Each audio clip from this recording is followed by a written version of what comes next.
All right, welcome back to yet another edition of the Early Apex. I'm Dylan, and this is Rob. What's up, guys? Yo, hey, it's like a thing now, right?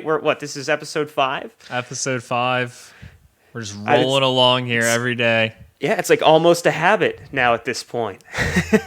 Cooking with grease, baby. So I have been eagerly awaiting this car. Ooh. You know, more than any Tesla Cybertruck or Taycan $250,000 sedan. Yeah, this is pretty exciting. So Ioniq Veloster. If you listen to any other episodes, I've probably talked about how much the N division at Hyundai is sick. You are. Oh yeah, you're swimming in that soup. Yeah, and loving it. So I mean, N is like all things affordable performance, you know, which is why I love it. And in some ways, we're like, Civic Type R is 50 G's now. Like that's a lot of money. Well, I feel like Hyundai really with the N line did pick up where some other manufacturers left off. Like Ford most recently with the ST line, right? With the Fiesta ST and the Focus ST. And like the RS, yes, little higher end in terms of the price range, but yeah, like affordable, fun daily driver options. Exactly. Yeah, where some manufacturers have fell off, they've capitalized on that. So the Ioniq 5, already a cool little hatchbacky. I'm not gonna call it a crossover because I patently kind of hate crossovers. It's too cool for that name. It's too cool for that name. Too cool to be a crossover, but it is essentially like a hatchback that's like a little bit taller than a normal hatchback looks. But yeah, so 5-door, all electric. So Hyundai's platform, it's totally electric. There is no hybrid, no gas, and it's a good looking little car. Otherwise not that interesting in the performance world, but they've been teasing an N version of it, and I wasn't sure if it was really going to happen or not, but it is happening. They just dropped the teaser a couple days ago for it. Okay. And the teaser, we'll show you. We'll throw the B-roll up. It's sick. Hyundai's been like on top of the World Rally Championship for the last 5 years or so. They've been dominating, and so they took their World Rally car out in the snow, and then the Ioniq 5 and right behind it, just drifting in the snow. That's cool. That's cool. It's essentially. In my opinion, this is the first electric car to come out that is a performance car. Like it is about the driver experience. All right, a Tesla, yes, it's insanely fast. It is not about the driver experience. Like it's not about handling. It's not about like connecting you to the road. It isn't about any of those things. It's just a comfy, quiet sedan that goes insanely fast. And in a lot of ways, the Taycan's the same way. I mean, the Taycan has all those flavors of Porsche of like, more driver connectivity. It's also, but also the thing about Taycan is they're like $200K. Like you can't even touch one for under. You can't even touch one for under 100. Like it's not a realistic really car. Expensive. It's not a realistic car. Yeah, I mean markups too, but they're so expensive. So Ioniq 5N, an affordable performance electric car, 600 horsepower. Whoa, I didn't see. 600. Okay, so I've tried to stay away from the specs or like any of the information so I can see this firsthand. So 600 horsepower? Yeah, 600. What? Wild in a Hyundai. Whoa. All-wheel drive, 600 I was horsepower. going to ask. All-wheel drive, okay. Yep. It has a drift mode built in. Man, really picking up where Ford left off. Yeah, like that's what I'm saying. It's a performance car. Like it is made to be hooned. It's made to be driven aggressively to have fun in. It's got a whole this is a little but it's got a fake shifting thing. So it's got paddle shifters, so it gives you a sense of a torque curve. Curious how that feels. I'm very curious.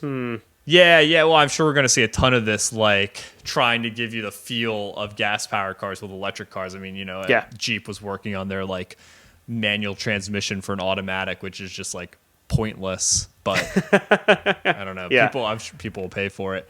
Well, we're in, the testing right. age, Yeah, right? we are. We're trying to figure this all phase. out. Yeah, exactly.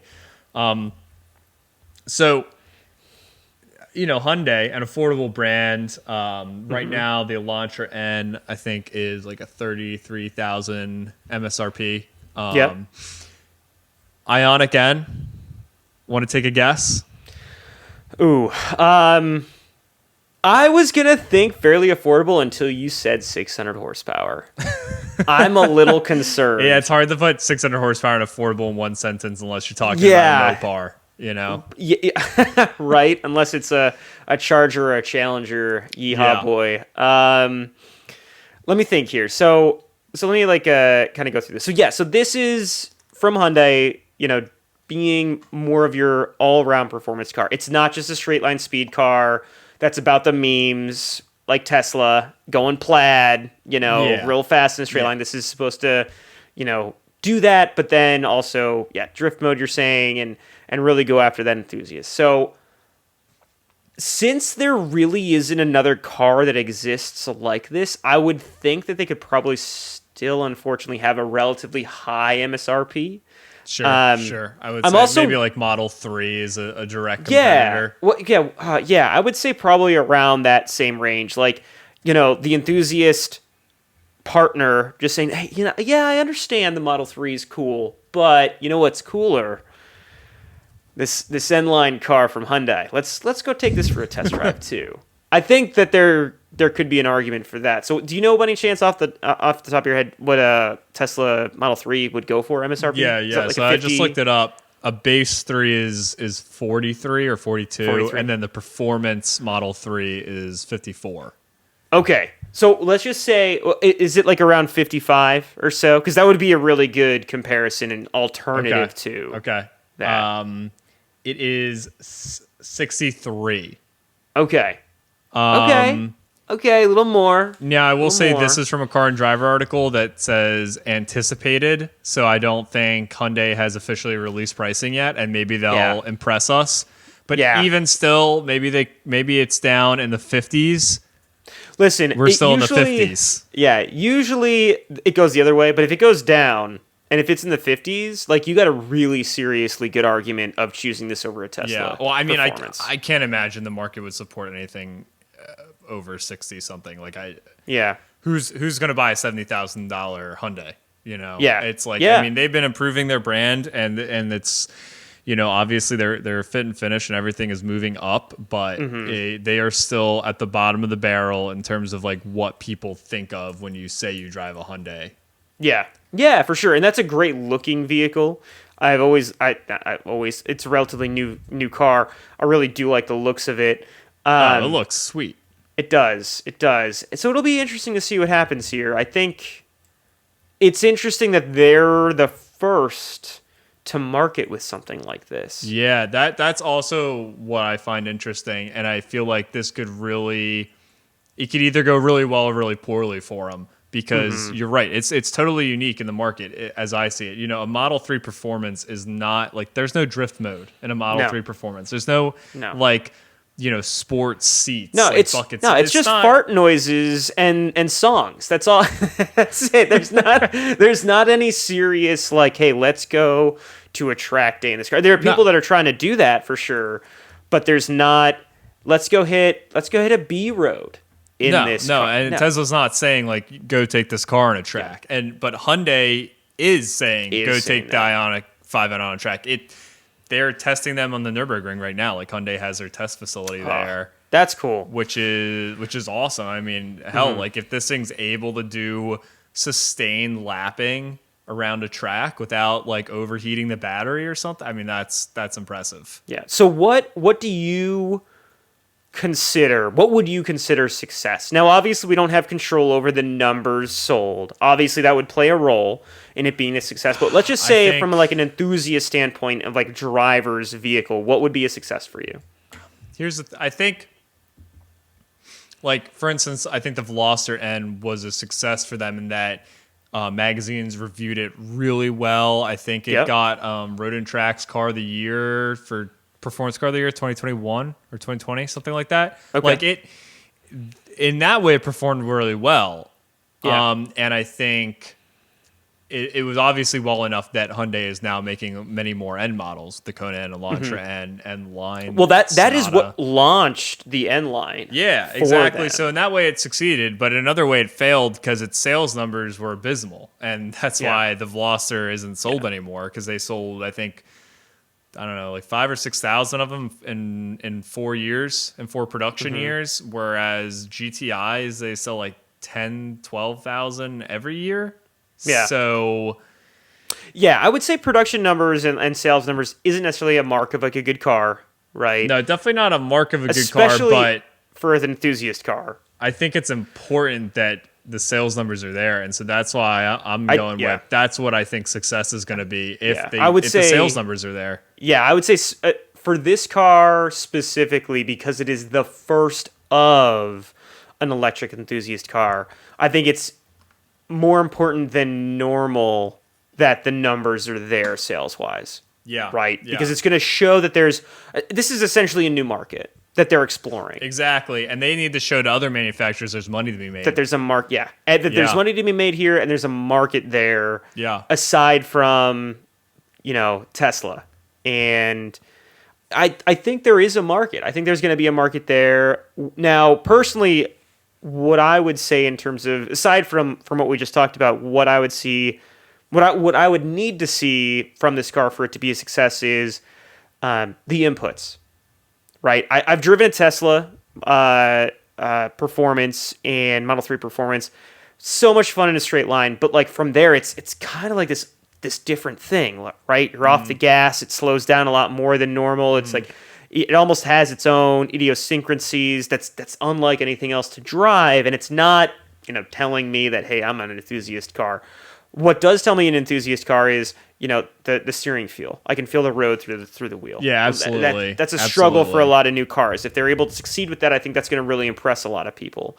And I don't doubt that. I don't doubt that Hyundai's done that. Like after having driven that, my car, I don't doubt Hyundai's done that. But so things like that. I hope the market values that. So if you can afford one, go buy one. Go buy one. Yeah. Yeah, and we'll wait with bated breath to see how it does compare. We know we can make fast electric cars, but can we make like fast, capable, fun electric cars? I think is something like Teslas are fun in their own right, but like fun in the twisties. I think that's the next step, the next evolution of a enthusiast. Yeah, car.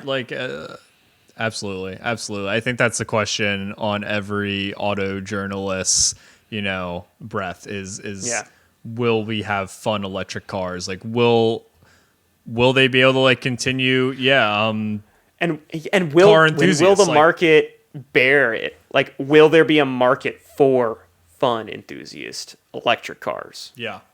It'll be interesting to see. So what do you think? If you're on YouTube watching this video, comment down below. We also have an email, theearlyapex@gmail.com. Feel free to reach out to us there. Maybe you have ideas about a topic or something like that. There's no punctuation, no numbers or anything else. We got the early apex at gmail.com. How about that? Hell yeah. Soon we'll have the gamer tag, first to bat. For sure. So let us know what you think.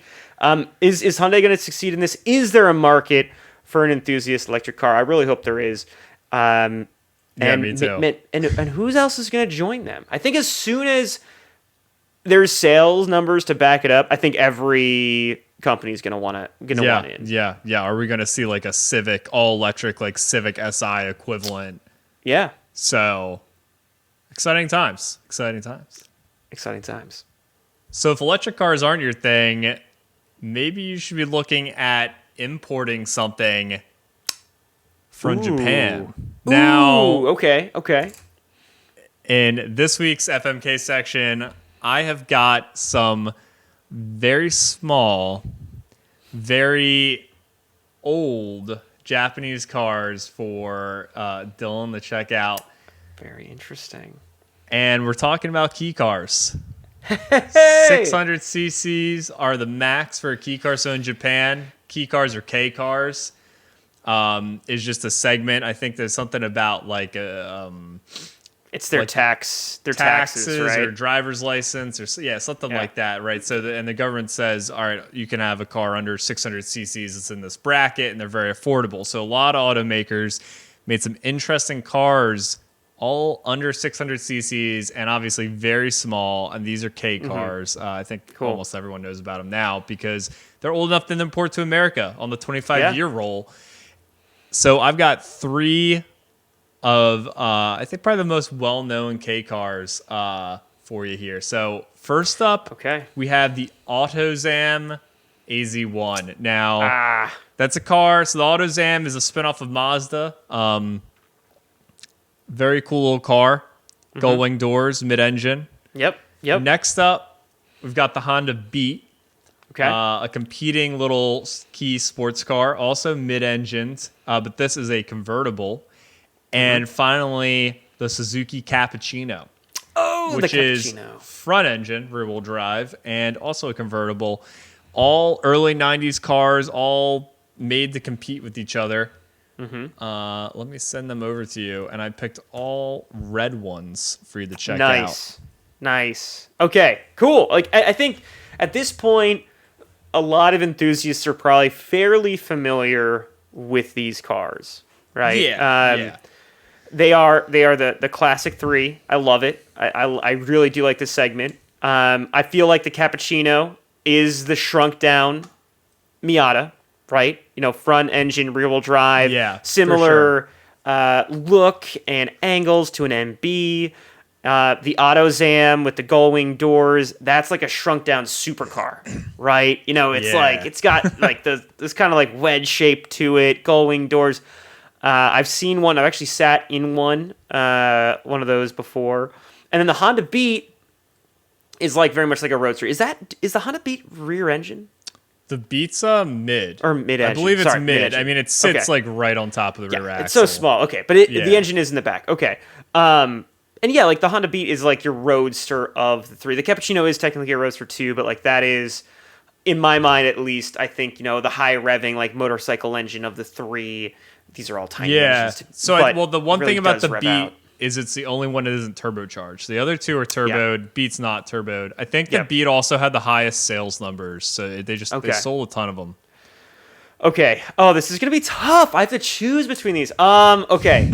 The first car that I ever saw of the 3 was the Cappuccino. I remember when it happened specifically because I was like, what the heck is that? I remember seeing it. I think the first time I ever saw it was a comparison in size between that and a Miata, and it made the Miata look like a truck or SUV by comparison. It's incredible how short they are. Yeah, and it made you think about all the different things you could do with the car, right? In terms of like, man, it's already such a small car, my Miata, like what would it be like in that vehicle? So I don't know if I'm going to be able to kill that car because it does have a little bit of a soft spot. For me. So that my first thing is I don't know. Okay, put the Cappuccino to the side. Plus, I love my caffeine, so I'm not going to be able to kill that car.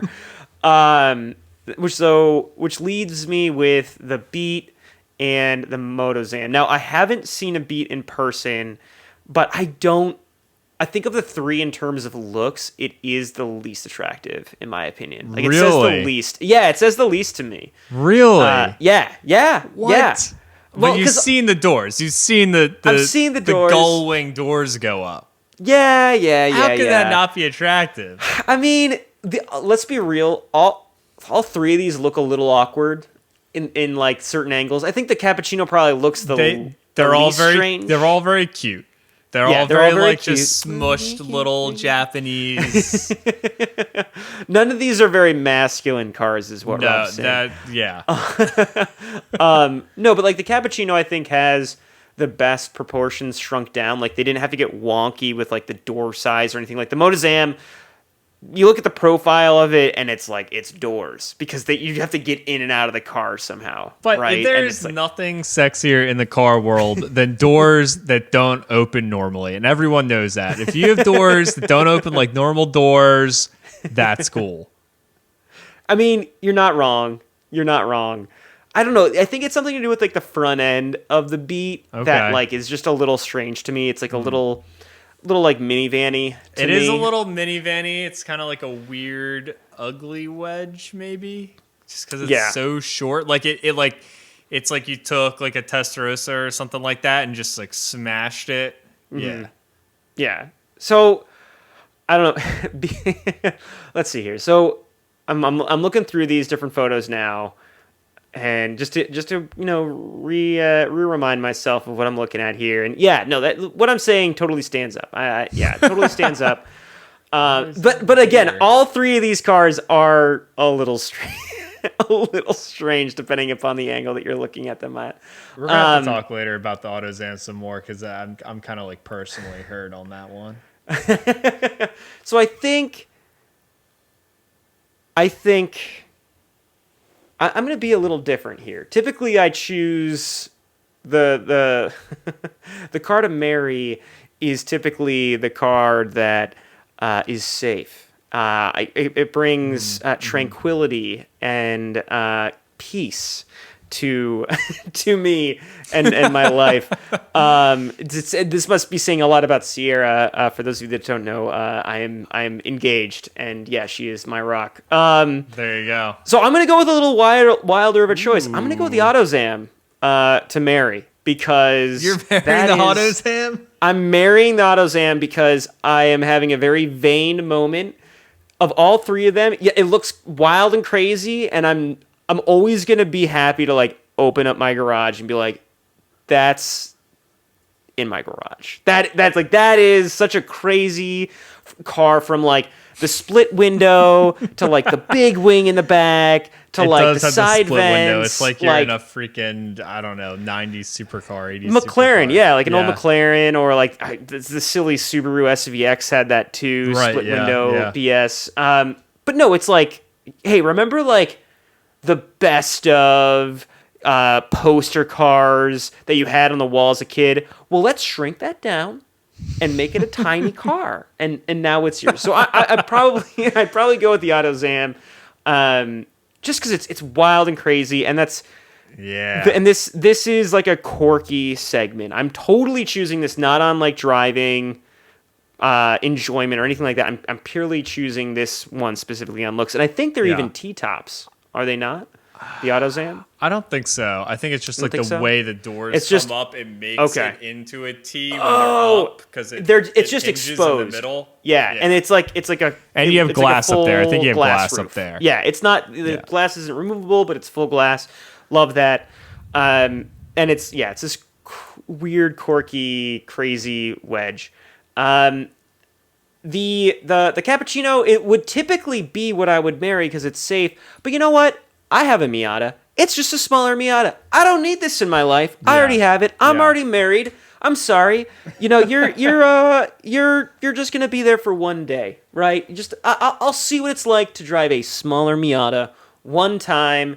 See what I'm missing out on. And the Honda Beat. You've got a face that only a mother would love. I'm sorry. The Honda you Beat and I, is beat. You and I, we're not gonna spend any time together. I'll put you out of your misery. And I know a lot of people bought into your idea, but it wasn't for your looks. Sorry, I will pass. Yeah. So very vain way for me to choose this round because I don't have a lot of experience with any of these cars. Funny enough, I did choose to marry the one that I have been in. I don't also know what that says about me. But see, you want that predictability. I like being in my comfort zone. No, but in all seriousness, like this is purely like that is a crazy car. The time that I saw that, the time that I got to sit in it was at a Cars and Coffee. And not that I'm like, I need to win a Cars and Coffee or anything, but like that is a perfect Cars and Coffee car. Oh, it is. You're not like trying to... Yeah, you're not trying to prove anything. Flex on anyone. Yeah, exactly. But you are flexing on everyone at the same time, which is the perfect Cars and Coffee car. Yes. You're not there to be faster than anybody. You're not a rich asshole. Proving anything to anybody else. But you know what? You probably have the coolest car in the parking lot.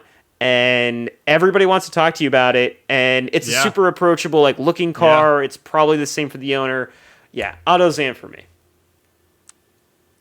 I'm right there with you. I just love the Autozam so much. You just like, okay. So that's I your saw favorite that car, oh yeah, it blew yeah. my mind. I Okay. want one so bad. And of course now they cost like 30 grand.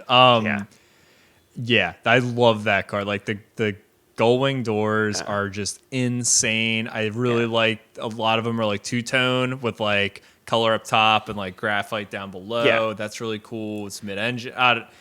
I want one, and then I just want to do some crazy like engine swap in it. That's nice. my dream. Yes, like a Ducati, like engine some crazy, yeah, motorcycle engine, like a Yamaha VMAX, like V4, something like that. Hell and like yeah. Coiffé, sequential transmission. I don't know. Oh, they're sweet. I've driven a Beat. I got You to drive have? a Beat. Yeah. He parked it next to my Miata too. It is like so much smaller. It's kind of crazy. Yeah. That something can be that much smaller. Yeah. If anyone has not seen any of these cars in person, like picture like what these look like in person and then size it down by like half. Like, yeah, we'll throw the B-roll up. It's like, wild. It's if like you I were in one of these cars, like we're small dudes. I'm a small dude. I'm fun sized. I'm 5'9". I think you're 5'10", 5'11". Yeah. Like we're gonna be on top of each other, like in them. Like you and I will be touching in multiple areas with like shoulders. I was and stuff. amazed at the room. I mean, all right, with the Beat, there's less width. There's definitely less width than like a Miata, which is also already not a big car.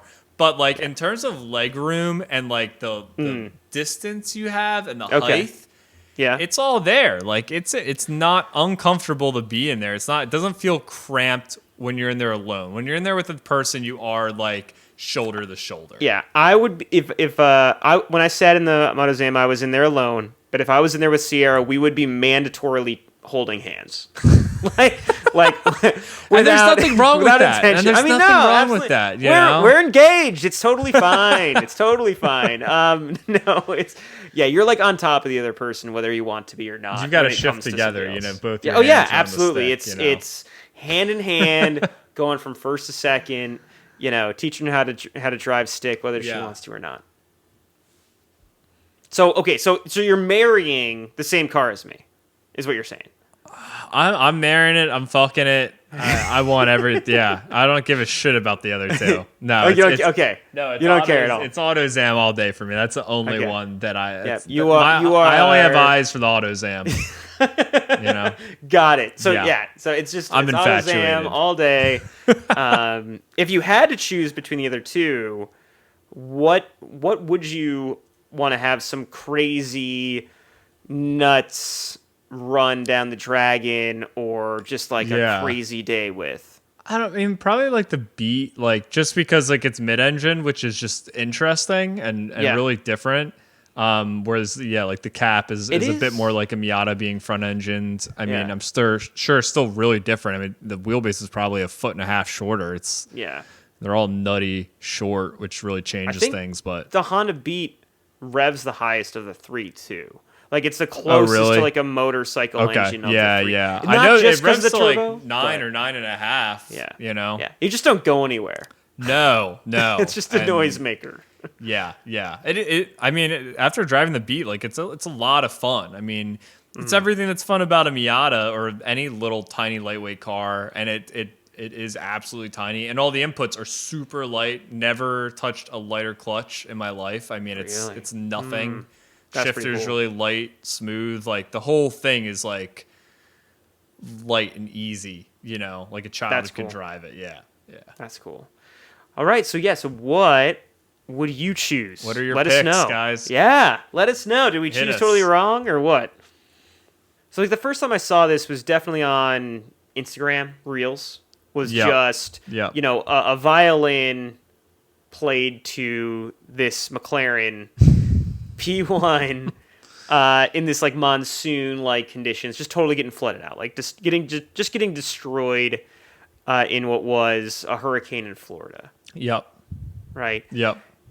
Now, it's just an interesting world that we live in because this story gets picked up by other outlets like Motor Trend picks it up and whatnot, and it gets sold to none other than Tavarish. Tavarish is the one that actually ends up buying this memed car this memed McLaren that totally got destroyed in this flood. And for those of you that might not have seen the video or can't see the B-roll right now, I mean, this is water up to like the windshield. Like it's not one part of this car hasn't been destroyed. If water touching it would destroy it, and salt water too. Salt water. Yeah, that too. Yeah, not fresh water, salt water. Might as well just be like acid rain to any car. Yeah. Yeah, and that could also, cause rusting issues. Now the car is probably 99% carbon fiber, but any wiring or any other metals in there, it's going to wreak havoc on all that stuff. Yeah. And I mean, it makes sense, like, why he bought it. I mean, I saw when he put up the poll over, like, should he buy it? It's like, if I get X amount of likes, I'll buy this car. Because, I mean, the car's already famous. Like, the success of the content built off of it is...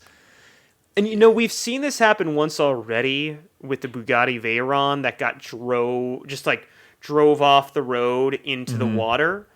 I don't remember that one. So that went viral like a while ago. This is probably like 2 years ago or something like that. And there was a whole story around it where it actually ended up coming out that there was insurance fraud that went out around it. Oh, I do remember that. So it's actually it's being recorded from the highway. And there's like a road that parallels the highway.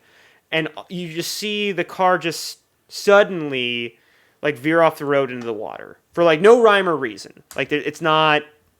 avoiding anything. It's not doing an emergency stop. It just drives right into the water for no apparent reason. And so, like that car became somewhat famous and whatnot. And I'm willing to bet somebody like Tavarish is like, yo, I want that car. Because there's a story there. And there's my content for the next, Yeah, X absolutely. amount of time. Everyone wants to know. Like, once it's already, like, just seeing that car there brings up so many emotions and ideas, and everyone loves the idea of like taking a salvage car and rebuilding. I mean, so many channels do that. There's channels based just on people. I mean, that's all they do. They take cars that otherwise would never be put back together, and they put them back together. Yeah. Now, what's that car MSP for? McLaren, it's a P1, right? Was it P1? Yeah, MSRP a P1. I don't even think that's relevant anymore because you can't get them. Well, yeah, even when they were new, it was like you had to be on a super special list. Okay. I'm sure it was like a million. I think all the hypercars of that era, like the LaFerrari and the 918 Spider, they're all around the million mark for MSRP. Yeah. I think, let's see, bring a trailer, I'm seeing $1.5 million. $1.5 million? Yeah, that's sort of what they go for. Yeah, so this opens up an opportunity that somebody like Tavarish or just anyone in the general public wouldn't potentially otherwise have to own a McLaren P1. That is cool. But the fact that he spent almost $600,000. I don't know about general public.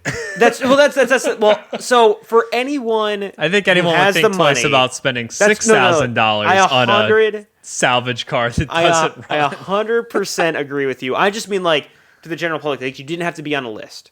You just had to have the cash to buy the car. Sure. Right.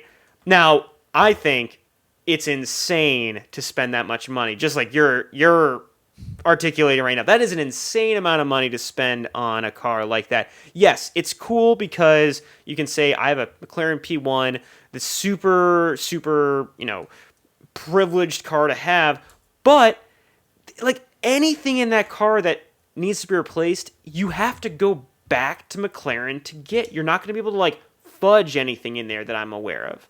Unless you like fudge it all. Like, is he going to do an engine swap? Like, what are you doing with that car?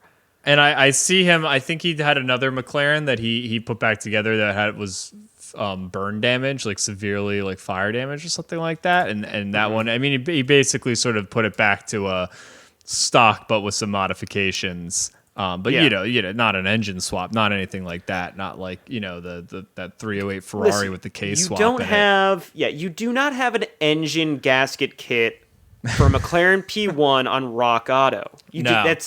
These parts just don't exist. So I feel like you're just if you want to go put it back to OEM spec, you are at the mercy of McLaren Oh, to be like, we'll not only like the price, but we're open to selling you the gasket kit for the engine. Like, they could just say no. I don't know if McLaren would pull. I could see Ferrari pulling something like that. They'd be like, screw you. But yeah, this isn't a Ferrari. This pound salt. You weren't on the list. You weren't even supposed to own that car. Yeah, that's true. They're probably although cars. I mean, more open that. But do you remember when that Enzo crashed on? It was on like a charity, top speed run in Arizona. And so it was a closed road, but a public road, and this guy this is like back in 2010 or something like that. But it was an Enzo that just was obliterated. Like, engine block over there, half the, carbon monocoupe over here. Like, it's amazing the guy lived, but he had it rebuilt because I guess he had a sentimental attachment to it, and probably cost twice as much as buying another one. But it can be done.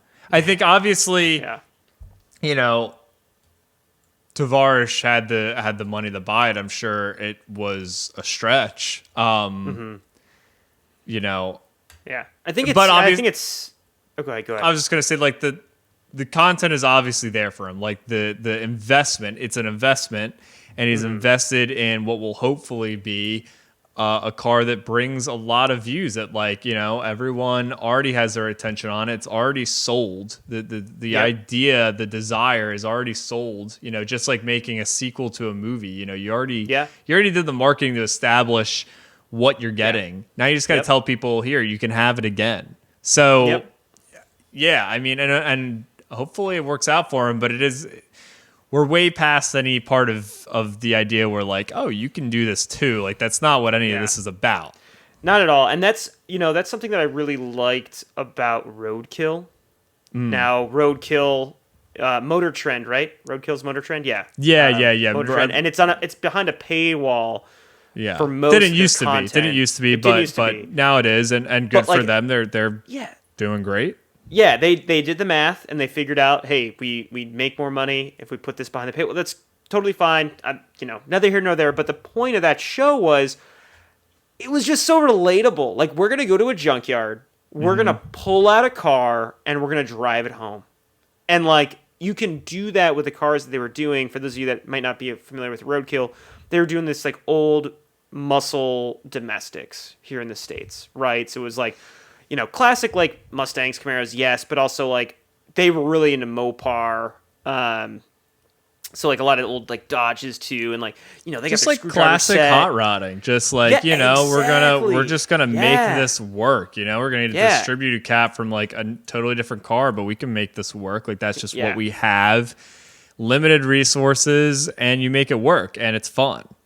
Yeah, and, like, I don't know. Relatable. I look, and I look at, like, Tavarish, I don't really watch his channel too much, so maybe that's part of it, but I just look at that and I'm just like, I want nothing to do with that. I want absolutely nothing to do with, like, thinking about putting myself in that situation. That sounds nothing but anxiety, a lot of money, totally unrealistic, and, like, I don't know, maybe he approaches it a different way, but if his expectations are to put that thing back to, like, somewhat OEM spec, it's just, dude, you might as well have just, like, spent $1 million more, dog. Sure, yeah. Like, maybe it's about, I'm wrong. It's about the journey, and it's about the journey, and I get that, and I think that's true. He needs to tell the story, right? Right. And putting it back together. And Tavarish is a great host. He's a great personality, and he does that really well. There are some other channels that I think it's like B is for Build. B is for Build. Great channel. I think they did they did one car where they had to do, like, a lot of carbon fiber work on it, like, themselves to make it right, and it was DIY. Like, it was like, this is how you do carbon fiber layups. Like, this is how you work through this, and that part of the journey is really interesting because, like, now a lot of that stuff is accessible for us. There's another channel that I'm blanking on, but we'll put it up. And he's like an ex-Tesla engineer, and he has the background, obviously, of, like, really experienced in mechanical engineering and, like, CAD work. but he's able to just use like things that we all have access to, funds that most of us have access to do stuff like he Tesla swapped a Jaguar, and he runs you through the whole process of like, this is how you use simple controllers to control like a Tesla Power. Like he makes takes everything like down to earth so that you can accomplish it, because like now we do have a way to get all this like really complex manufacturing like right at home, like 3D printing and all that kind of stuff. Street Bandito or Bandito. That's another channel that's awesome, and they do so much carbon fiber like work, and they walk you through it. They sell kits on how to make your own like hoods and stuff, and it is super accessible, right? Hey, you can do this too. They even do like build offs and stuff, and get their viewership involved and whatnot. So I follow that. So I could see, there is obviously value from Tavarish's standpoint to do this process, and it's all baked in, right? You're basically like buying the vessel to like build the story around. That's already like Well, I mean, you already have your ending. You just have to get to it. You just got to get to it. Yeah. Every story writer knows that you got an ending. The story writes itself. It's interesting. I didn't think about it like that. You're besposing some wisdom upon me right now. That's not even a real word. No, I got to think about that. I'm going to chew on that later tonight. I'm glad I gave you something to chew on. I gave you a little bone. I'll look at that a little differently now. But yeah, I don't know. It's, I guess, for somebody like himself, if you've got the cash to do it, the story is there, right? Yeah, all I'm saying is, it's not about having a P1. It's about, going through the whole process of trying to build this car that has no instruction book. Yeah. No common knowledge. Like that is, that's interesting. For sure. Or is it? I don't know. Let us know down below if you find that. I mean, he's got the viewership for it, so I'm sure he's gonna get the views for it. Are you guys tired of seeing stuff that's just like unobtainium like this, or is this fascinating? Or is it, or can you find that relatability in there that makes the parts of it, applicable and relatable? Yeah, maybe for you, it's the fact that I wouldn't otherwise be able to see this, whereas now I get to see it through, this channel and this story. That too. Absolutely. The one thing that I worry about, though, and I'll end on this, I worry that that's where all car content on YouTube and TikTok is going, is like the unreachable stuff for everyone to live vicariously through the host, where, I wouldn't be able to do this rebuild on this P1 because it's not for me and I don't have the money and blah, blah, blah, blah, blah. Is that the only content that is really succeeding out there in like the big scale in the future? Yeah, like you have to do something so insane that like putting wagon wheels on a Tesla, not that isn't entertaining, but do you have to do something so insane that it is just unobtainium or ridiculous? Yeah, no, I agree. That is something for me to chew on later. Boom. There you go. A little give and take from us both. So let us know down below what you think. And as we end the episode, I'll open it up again. We have an email, theearlyapex@gmail.com. Send us questions. Maybe if we get enough questions, we can do a Q&A episode or segment at some point. And if you have any ideas for topics, let us know. Yeah. We're always open to new ideas and whatnot. So we'd love to hear from you and your feedback. Yeah, what are you guys thinking about? We'd love to know. And as always, hey, thanks for spending the 45, 50 minutes with us. Appreciate you sticking along. And check us out on all of our outlets and subscribe. Appreciate you.